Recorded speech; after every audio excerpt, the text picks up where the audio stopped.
In the top 10 funding for the space industry 2026, number 10, Starcloud, 170 million.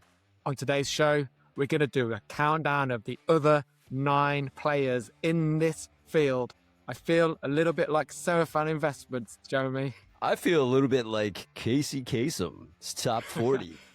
So this is exciting. This is exciting. We've got 10 companies we're going to run down. You've already hit the first one, Starcloud. What a raise for those guys. Got a lot planned for the year. Hopefully we can have them back on the show. But man, $1.1 billion valuation. That's pretty impressive. A sign of the optimism and the belief that perhaps all data centers will be in space. So, Jeremy, I will roll over to you. In the charts, who's in at number 9? How do I pronounce this? Yeah, that's why I gave it to you. Yeah, So, it's unfair, dude. Yeah, Xona? so Xona Space, I'm going to go with Xona Space.com if you want to hear more about these guys. But again, this is about infrastructure. Infrastructure is always the bigger piece to the puzzle that industries can scale on. And we're talking about space infrastructure here. We're talking about the ability to consider a potential alternative to how we get around and how we coordinate. Coordination is a big human thing we talk about. Why are these guys looking at something different than GPS? The Global Navigation Satellite System, the GNSS, is the umbrella term for all satellite navigation systems, of which GPS is one. And Xona are launching satellites, a constellation of satellites in low Earth orbit that deliver stronger, more precise, and I like this, encrypted positioning signals than existing GPS system. Potentially giving us a little more autonomy on who we give our location to, potentially. Perhaps. So looking at this right now, the basis of not the basis of their success, but a real chunk of their momentum has come from the U.S. Space Force. That I don't know. I guess they put in about 20 million in government funding, tied in with 30 million private capital, right? What was their raise? Was that their full raise, or what do the numbers look like for these guys? They got 170 million. So we put Starcloud in 10th. They could have been in joint 9th, however you want to play this game, but $170 million. That's a Series C, so they're a bit further down the road than Starcloud. But in terms of actual products, the company plans to launch 6 additional satellites on a SpaceX rideshare in later this year. Full constellation of 258 satellites planned over the next few years. Again, we're talking about potential. Listeners, stay in touch with Thinking on Paper to look at our Kessler syndrome dashboard as we run up against the bottlenecks predicted by a pretty brilliant man. Yeah, these guys sound pretty interesting. They got some backing, some potential defense contracts. A lot of things happen on the heels of a defense contract. The internet, which we are broadcasting and recording to and from right now, is brought to you by a DARPA experiment way back in the day. Okay, so the next one. In at number 8, already made the cover of Time magazine and playing some games with Formula One racing, Jeremy, who is in at number 8 on the top 10 Space Industry Funding Countdown. Number 8 on the top 10 Space Funding Countdown is Tomorrow.io, coming in at number 8. These guys are not just partnered. This isn't like a sponsorship with Formula One. Apparently, Right. Formula One is using their infrastructure to understand real-time weather as it would affect racing, safety of the racers, the cars, the crews, all of that stuff. That's a pretty big signal to a pretty powerful piece of infrastructure. Yep, the FIA, that's Formula One and all regulated motorsport. The governing body is integrating a commercial space weather platform into its operations, using Tomorrow for real-time race decisions in 2026. This is being used. JetBlue's using it in airports. They were in 2024 Times top 100, the Time 100 most influential companies of 2024. What do the numbers Uber, look like here? Fox Sports, Ford, Denny's, whatever that is. That sounds like an American pizza joint. Denny's. No, Denny's is a breakfast joint, man. It's a breakfast joint. Okay. Yeah. And so they nip into 8th place with a $175 million raise financing led by Stonecourt Capital and Deep Sky. Yeah, this pushes the valuation of the third company on the list, and we're only at number 8 to another $1 billion valuation with a B for space tech. Guys, if you're listening, you're thinking about, oh, space tech, we're way far away. This is science fiction. This is this and that. There's going to be major inflection points in space tech, in investment. We'll have to get our buddy at Seraphim back on and see what he thinks of all these. And just to be clear on that, so it's a confirmed unicorn valuation, 1 billion. Of this top 10, only 3 of the companies tomorrow, Starcloud, and we can't tell you the other one until we get there, has a confirmed valuation. So we're not using the valuation, we're using the raise amount to build this top 10. Which makes number 1 very, very, very interesting. So stick with us for number 1 because it's going to send some ripples through the atmosphere. So as we bounce around the globe, Mark, since you're more on this side of the world, why don't you tell us about who's in at number 7? Yeah, surprising. We're heading to Spain. CEO and founder Raul Torres and PLD Space. PLD is a launch service provider focusing on the European market. Its first commercial contract is with Satelloid, a Spanish 5G satellite company, and that's going to launch 2 direct-to-device satellites in 2027. Interesting, Mitsubishi Electric invested $50 million as part of the total $210 million for PLD, and they invested that so they get priority access to launch slots for its planned satellite constellation. So this is an interesting, this is an interesting positioning. Go Europe. This is interesting positioning, right? So this is more like the Uber Black car service than jumping in with 90 other people on a Falcon rocket, right? This is more targeted to people who want a dedicated launch. Who wouldn't want to share space at this point? Who wouldn't want to share space? That's really interesting. Yeah, it is. And I like the European angle, and I like that it's not just America in this top 10. So go Spain. What was the funding looks like? What, 210 million or 180 million pounds? It's euros. It's a Series C, so euros. Again, they're a bit later on, but 50 million of that is coming from Mitsubishi Electric.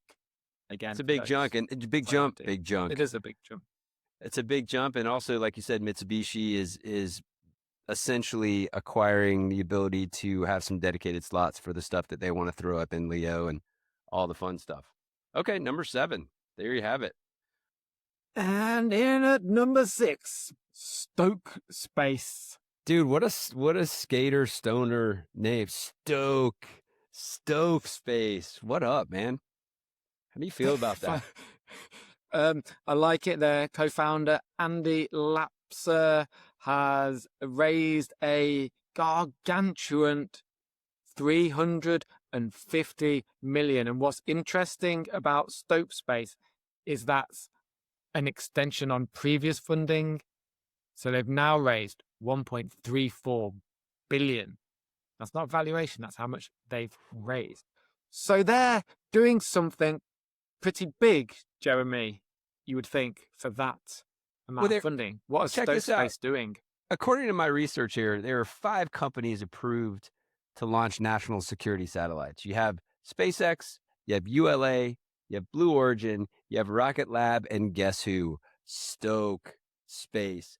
The US Space Force selected Stoke for its National Security Space Launch Phase 3 Lane 1 program, making it eligible to compete for up to $5.6 billion in national security launch contracts, placing it alongside SpaceX, ULA, Blue Origin, Rocket Lab as only one of 5 approved providers. However, per the Congressional Research Service, Stoke and Rocket Lab must complete at least 1 successful launch before they can receive actual mission assignments. So they are approved to compete, but not yet approved to fly government payloads. Yeah, right. And this is fully reusable, is what they're running towards in their first attempt this year, I guess. Have you heard any dates on when they're going to launch? No, they want to carry 3,000 kilos to LEO. First orbital attempt is 2026. So at the time of recording, I don't believe that they have betting on something that hasn't gotten off the ground yet. That's a lot of money. I guess it takes a lot of money to pull this kind of stuff off, man. You say the words national security in 2026 and the money comes flooding in. They've been selected by the US Space Force. They've been mentioned in the same sentences as SpaceX and Blue Origin and Rocket Labs. Let's wait and see. Watch this space. Talking of space, we're moving up the charts. We're going into the top half. In at number 5, we have Axiom Space. Axiom are special in this, in that they've sent astronauts to the ISS 4 times.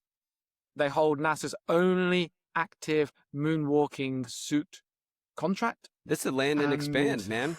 It's land and expand. That's right. That's right. How much does it cost? I like this. How much does it cost? So Axiom has completed 4 missions to the ISS, AX1 through AX4 between 2022 and 2025, selling seats at approximately $55 million. Just chump change for you, Mr. Fielding. Did you watch the Artemis launch? I can't think of anything more terrifying than sitting on that rocket. After paying $55 million for it. So these guys are pushing. Okay, so spacesuits, I get it. There's a market for those, although relatively limited. But they're selling, they're doing those things. But they're also building freaking space station. So we talked that's what got my eye. Yeah, we talked in Space to Grow about like space stations have to be a piece of the infrastructure if we want to do half the things we want to do in space. And the ISS is getting ready to be retired, I believe. Yeah, and there surely will be a private sector built replacement for that, and Axiom will be front of the queue.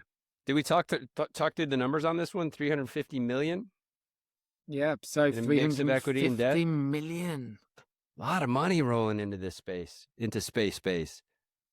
All based on the Mark Fielding's quote, "Space, we're going." There is a lot of excitement, and it's not just for us space nuts. It's all over, at least in the UK, it's all over the media. Everybody is aware of what NASA are doing. And where there are eyes, there is money. That is correct. Man, we're nearly cracking the top 3. We're on to number 4. Number 4, this is a company you probably haven't heard of. I know Space Force has. A couple of other people have. And this is more infrastructure again, I think, if I'm not mistaken. So CesiumAstro. CesiumAstro. Number 4, CesiumAstro. I'd never heard of them. Me neither. What do they do? What do they make? So according to the research, they make software-defined communication systems. All right. So what does that mean? This is essentially comms for space, super simply put, but how satellites and aircraft send and receive secure messages, right? Because if you're putting stuff up in space, I'm putting stuff up in space, you're putting stuff up in space, you don't necessarily need to hear what I'm saying for my stuff. I don't need to hear what you're saying for your stuff. So maybe this is a bit of say, it's like are we in WhatsApp world for secure communications upstairs above us? Who would use this stuff? You know, military, defense agencies needing high throughput, jam resistant satellite comms, right? So secure. Well, they've got a few contracts, haven't they? In the works, one with the Taiwanese Space Agency to provide software-defined radio payloads, and in the aviation market, Airbus is a demonstration partner. So Cesium announced planned flight tests of its in-flight connectivity arrays on Airbus commercial aircraft and helicopters in 2023 and 2024, but there's no confirmed operational commercial contract with Airbus as yet. 470 million. 470 million raised. The stakes are climbing, Mark. The stakes are climbing. We're creeping into the top 3. So we're talking about infrastructure with the previous ones we've gone through, largely infrastructure, communication, coordination. These 3 at the top have a larger goal, a bigger goal, and it involves folks like you and I hanging out above the Earth, above orbit, doing things up there that we normally do down here. These are companies that we've been following. I've been kind of tracking these folks and would love to have them obviously on the show. Number three. This is pretty audacious. Number 3. an appropriate name, Vast Space. Vast Space. $500 million, my guy. $500 million, Series A. And they allegedly have a space station launching in Q1 2027. That's a blink around the corner, dude. That's a blink around the corner. And guess what? Astronauts are already booked and assigned for the summertime. Wow. Summertime of 2027. If you say space station, your mind instantly goes to something, well, at least the ISS, but perhaps bigger than that. Their first isn't of that size. Haven 1 is a single module about the size of a truck. First step by step.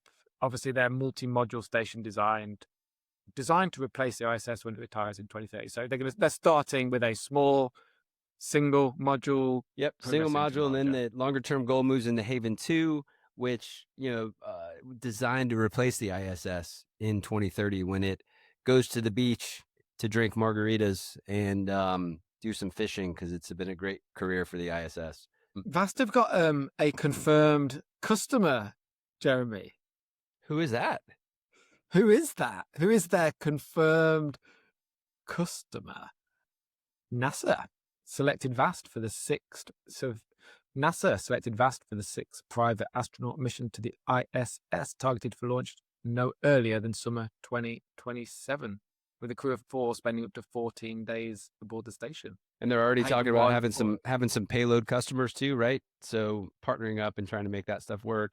And this is moving towards something that I want to learn more about: drug discovery thing in microgravity. Microgravity makes it easier to do some of those things. We've been tracking that a little bit on Thinking on Paper, but that's one of the things, even back in the day. So space stations aren't super new. I mean, we did a lot of research after the Space to Grow book, talked about Bigelow, who did Bigelow Space, did this like way back in the day, betting on this microgravity condition that everyone would jump up there and start doing research. No one really did. I think it was a launch cost thing, maybe a little bit back in the day, but maybe also how do you get the stuff back to Earth and all of that. So anyway, Haven 1 next year about this microgravity time. One thing as well, as you speak, I was thinking about a drug research lab and how many scientists, how many people would be working in those labs at any one time in mammoth breakthroughs. And I know that sometimes these incredible breakthroughs often come by accident, by single people, but in a team, there'll be lots of people. And how easy is it to get all those people up into space? Hey team, good news and bad news. Good news, we're going to go work on some incredible Alzheimer's drugs. Bad news, we're doing it up there. So we're all going to the space station. So you need, it's not so easy to get the people up there as well as to get the equipment up and down. Well, I mean, think about what you did prior to that we talked to Philip Metzger about this, the parabolic flights that create those super small instances of microgravity. And you put a ton of time, energy, money behind whatever experiment you're doing that how long does that situation last? 4 seconds or whatever the heck, right? Extending the opportunity to develop and use that condition, it's a little bit more difficult. It's definitely it's a way that you can make money in space, perhaps. And all of these companies, all of these ideas, it's very early days and they're getting a lot of investment and big valuations, but at some point they have to bring money in, and it's definitely pharmaceuticals is a way to do that. We're heading to the top. We are closing in on number 1, but before number 1 is number 2. The second biggest space industry raise of 2026, flying in from the Sierra. It's Sierra Space. Flying in from the Sierra on their Dream Chaser is Sierra Space. So Dream Chaser is this reusable space plane that they're developing that will land on a runway like an aircraft. It's interesting. That's kind of what it's like a bit of a replacement for the shuttle. Yeah. I mean, probably with a little bit higher capability potentially. So let me read some of this. So Dream Chaser, when it flies, will be a demonstration flight first. The first mission has been re-baselined. So it's basically been changed from an ISS resupply run to a demo run. And that's for late this year. I'm not sure where they're sitting with that, but they've had some relatively well-known visitors as of late to their facility, which gives you the idea that more defense money is coming in to these organizations. Would you agree? Was it the Secretary of War, Pete Hegseth? Did he pay a visit? That he did. So $550 million Series C as of March 5th. So not too long ago. Confirmed contracts include a $450 million contract to build more than 4 satellites for a classified national security customer, according to a press release in Sat News. That kind of balances the cards a little bit, right? 550 coming in, one contract at 450. Not quite diverse, but the money's there. There's another one. The Space Development Agency awarded Xona Space a contract with a total potential value of $740 million for 18 missile warning, tracking, and fire control satellites as part of the Tranche 2 tracking layer constellation. The Xona Space states it holds contract with all 8 space procurement agencies across the U.S. Department of Defense and Intelligence community, although that's according to them, to their own press release, which all adds up to a valuation. So this is the third of the top 10 with an actual confirmed valuation, $8 billion of your US dollars. That's a bunch. That's a bunch. Sierra, one to watch. One to watch, those that aren't in space tech. If you pay any attention to what we do and what we've been doing at Thinking on Paper over the last few months as regards to the people we're speaking to and the books we're reading, that number 1 and number 2 on this list. Well, number 2, you call it a space company, but it could be a US national security company as well, which leads us to number 1 in the charts for the biggest space raise of 2026. And we're throwing a curveball into the charts, aren't we, Jeremy? Guess what? It's not in the States. It's not in Europe. But where is this company located, Mark? China. The least compelling China. Space name of all the fundraisers, iSpace. Do you think iSpace? Not to be confused with iSpace Inc., which is a Japanese lunar exploration company.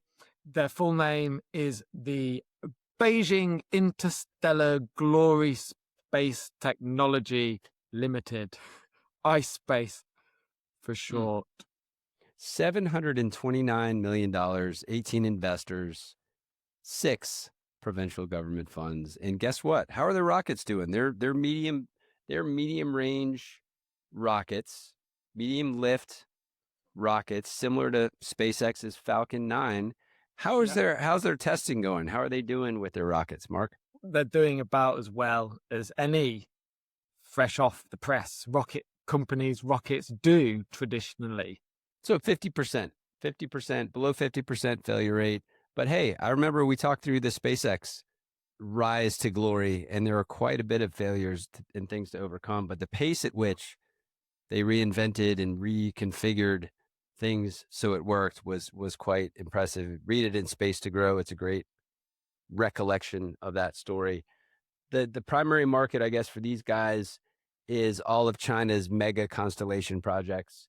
There's a few there that are kind of their state-backed answer to Starlink, planning more than ever, both of them together. Wang and Quan Fan.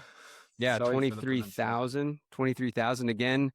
Stay tuned for the Thinking on Paper Kessler Syndrome dashboard.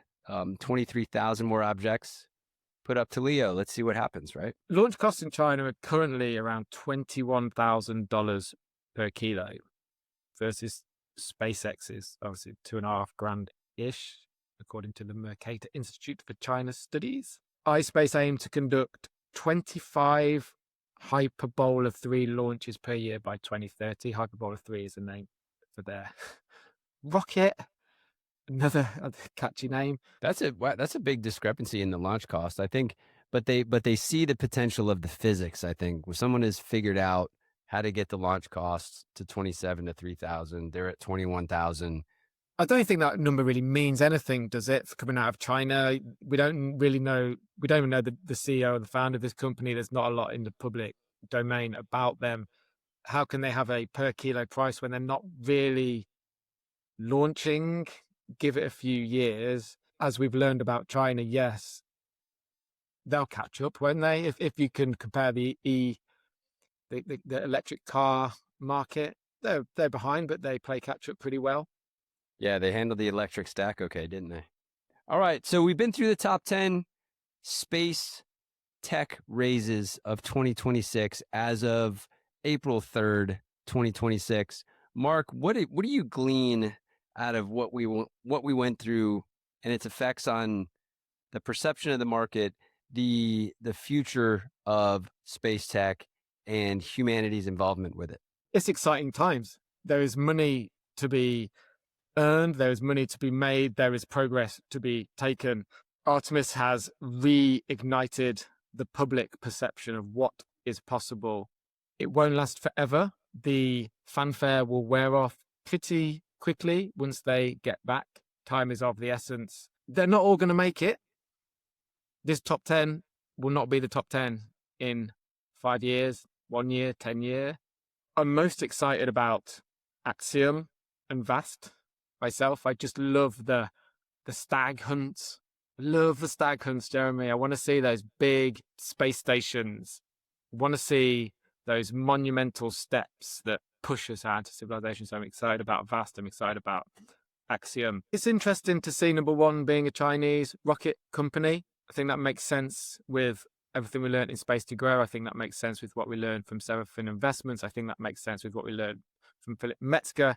It fits in. The Chinese are in the race and they're throwing some money at it.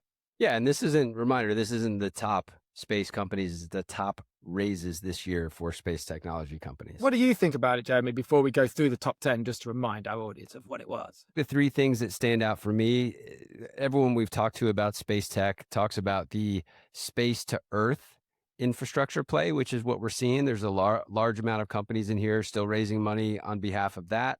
And that endeavor to still try to figure out the what and the why. Like, we can get data from space and get it back to Earth, but the usage of that as the Space to Grow team of authors says the next challenge is trying to figure out how to make that a usable, wantable product to the masses. The second piece is one country's capability to do something on their own. We're seeing that with the company in Spain. We're seeing that with China trying to build this internal capability there. And then lastly, with the top three, or two of the top three, really putting the humans into space and being able to do human things for long periods of time in space, taking advantage of those existing conditions and in physical environments. So pretty interesting. We've got through that without mentioning the SpaceX multi-trillion-dollar IPO, which I'm happy that we did. We'll talk about them another time. Well, you just did, so we didn't. So there you have it. There it is, space tech. Top 10 companies, top 10 raises in space tech so far in 2026. And it's only the April. It's only April. There's more to come. We might have to revisit prior to the end of the year, see how these guys are doing and see if any new players popped up. Thinkingonpaper.xyz. We're into space tech. We're into AI. We're into quantum computing and all of its effects on humanity in the future for us all. Stay curious. Be disruptive. Keep thinking on paper.